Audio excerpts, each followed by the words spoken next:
For Everyone by Jason Renolds.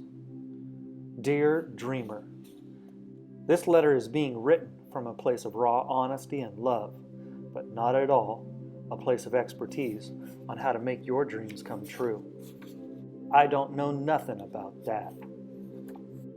This letter isn't for any specific kind of dream. It isn't intended for a certain genre, medium, trade, or denomination.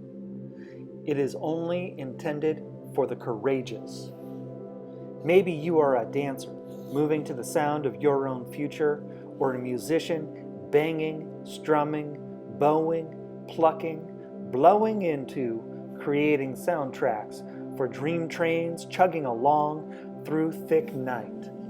Or a painter, spilling and splattering confessions across the face of a stretched canvas, or an actor, praying at the altar of your alter ego, or a photographer, finger on the button like a quick-draw cowboy, shooting, not to kill anyone, but to preserve forever. Or maybe even a writer, for some strange reason, writing expert books, pages of good intention and rah-rah, and fantasy, and sometimes truth, or maybe even letters to people you don't know, but do know you love. Or maybe you aren't an artist at all. Dreams aren't reserved for the creatives. Maybe you are an athlete, a gladiator hoping for a shot at the lion. Maybe you're 18 and plan to make your first million by 25. It's not impossible. Or maybe you're 18 and plan to make it to 21. It's not impossible. Nor is 22, 23, 24. At 25, I moved back in with my mother and found out she loved to teach little kids and bake and help the needy. Her passion made plain, her dream made real after 40 years of 40 hours a week behind a desk.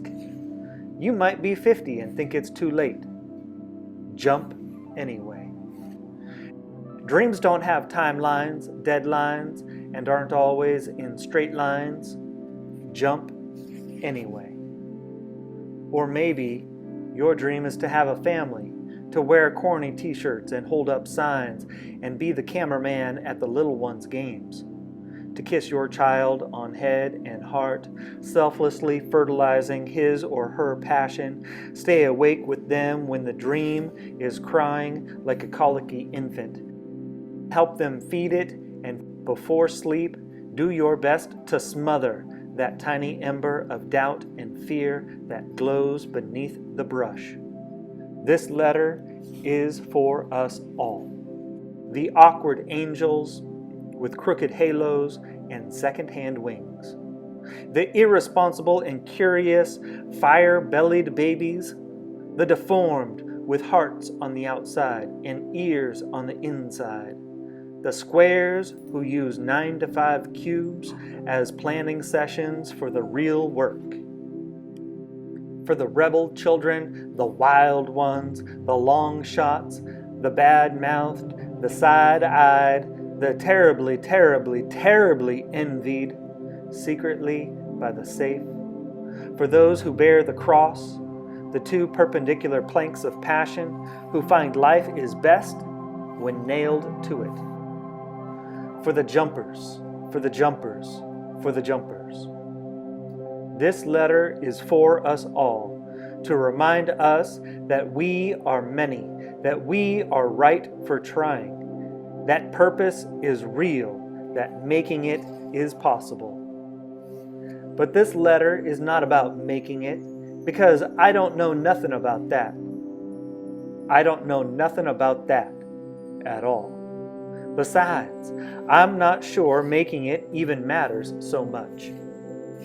When it comes to my dream, the way I like to describe it is that it's a rabid beast that found me when I was young. It bit me and infected me, but before I could catch it, it shot off into the darkness. Now I spend my life searching for it, hunting it down. I know I'm on its trail. I can smell it. I can hear it. Sometimes I think I can even see it. Either way, I know I'm on the right track. My nose to the dirt, foaming at the spirit, I look under heavy stones, behind massive trees, deep in dark caves, and I will keep looking until I find that beast, that thing that bit me when I was young. The truth is, finding that beast may or may not happen. But the treasures I've discovered under the heavy stones and behind the massive trees and deep in the dark caves have created the hunter and the human that I am.